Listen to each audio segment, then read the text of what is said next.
Olá pessoal, tudo bem? Sejam muito bem-vindos à nossa videoaula. E nessa videoaula nós falaremos sobre função. Uma função, como eu posso te explicar da melhor maneira possível? Imagino que seja com a língua portuguesa, mesmo na aula de matemática. Então, pense comigo. Se eu te falar uma frase assim, o garoto vive em função do pai, o que você entende? Bom, que ele depende do pai dele, não é isso? Pois é, uma função é uma relação de dependência. Ela ocorre quando eu tenho dois conjuntos, e um dos conjuntos dos valores, depende do outro conjunto de valores. Ou eu tenho duas grandezas e uma grandeza depende da outra grandeza.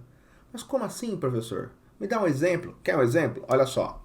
Eu trabalho. E quando eu trabalho, eu ganho R$ 10 para cada peça que eu vendo. Então, o que eu poderia falar? Que o meu salário é quanto? É R$ 10. O valor dele é de R$ 10 multiplicado por X. E X é o número de peças que eu vendo. Você concorda que o meu salário dependerá de quantas peças eu vendi? Então, o salário depende das vendas. Logo, o salário está em função das vendas. Isso é função, gente. Simples assim. Agora, eu tenho que explicar para vocês também um jeito mais formal de falar sobre funções. E um jeito mais formal é do jeito que está aí no slide. Ó. Sejam A e B conjuntos não vazios. Uma função f de A em B é uma relação em que cada elemento de A associa-se a um único, isso é importante, um único elemento de B. Então, nesse caso, vou fazer uma associação aqui com vocês. Ó. Eu tenho aqui um conjunto A e um conjunto B. Tem os elementos aqui no A e os elementos no B. Digamos que existe uma relação aqui, ó, que leve o 1 para o 3, o 2 para o 4 e o 4 para o 6. E essa relação é chamada de F. Os valores aqui, o conjunto dos valores aqui, é o conjunto A. Eu vou chamar os valores que tem aqui de X. E os que tem aqui no B, vou chamar de Y. Então, essa função é uma função que pega os meus valores de X e me levam para um certo resultado. Me levam para um resultado. Olha só, que resultado é esse? Vamos tentar imaginar. 1 leva para o 3, não é? Que cálculo eu faço para 1 se tornar 3? Ah, professor, poderia ser vezes 3? Poderia. Só que ao mesmo tempo tem que valer para todos os outros. Olha só, para 2 se tornar 4, não é multiplicando por 3. É como? Somando 2. 2 mais 2, 4. 4 mais 2, 6. 1 mais 2, 3. Olha só, achamos a função. Qual função é aqui? 2 mais x. E x será aqui cada elemento que eu quiser realizar o cálculo. Entenderam? Então, ó, A é um conjunto. B é um outro conjunto. F é a relação. E essa daqui é a lei que faz com que essa relação funcione. Tudo bem? Aqui do lado, eu também posso fazer a mesma coisa. Posso chamar aqui de conjunto A e B. Só que aqui eu vou te explicar a mesma coisa, só que ensinando um conceito novo. O conceito de domínio, de contradomínio e de imagem. Esse conjunto aqui inteiro A, ele é chamado de domínio.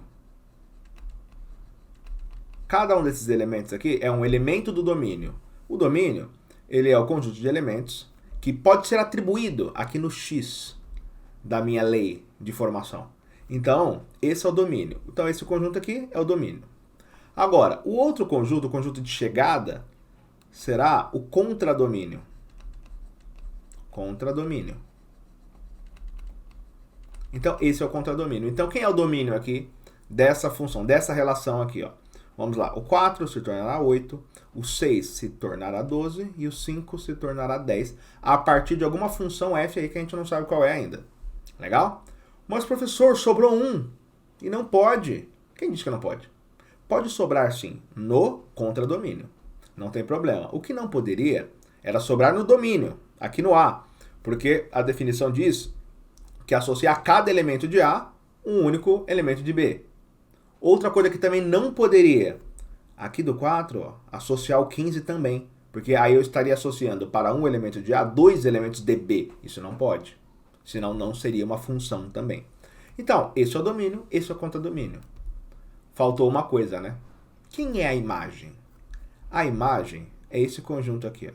Faz parte da imagem o 8, o 12 e o 10. E o 15 não. Só olhando, você consegue imaginar por quê?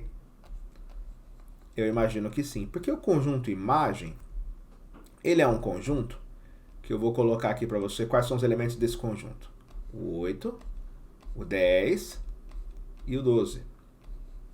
São os elementos do contradomínio que tem um correspondente no domínio a partir da lei, da função, da lei de formação. Então, qual é a lei de formação aqui? 4 faz alguma coisa, vira 8. 6 faz alguma coisa, vira 12. 5 faz alguma coisa, vira 10. O que é esse alguma coisa? Qual é essa lei? A lei é essa daqui, ó. A função, que eu vou chamar de função de x também, é igual a 2 vezes o valor que eu tenho ali no domínio. Então, ó, note que em todos os casos o valor dobrou. Virou 8, virou 12, virou 10. E o 15? O 15 só fica ali. Tudo bem? Então, quem é a imagem? 8, 10 e 12. Quem é o domínio? 4, 6, 5. Quem é o conjunto? O contradomínio? 8, 12, 10, mas também o 15. Porque o contradomínio é todo mundo. Legal, pessoal? Espero que tenha entendido. Qualquer dúvida, pode deixar para a gente aqui nos comentários. Nós respondemos com certeza. Grande abraço e tchau!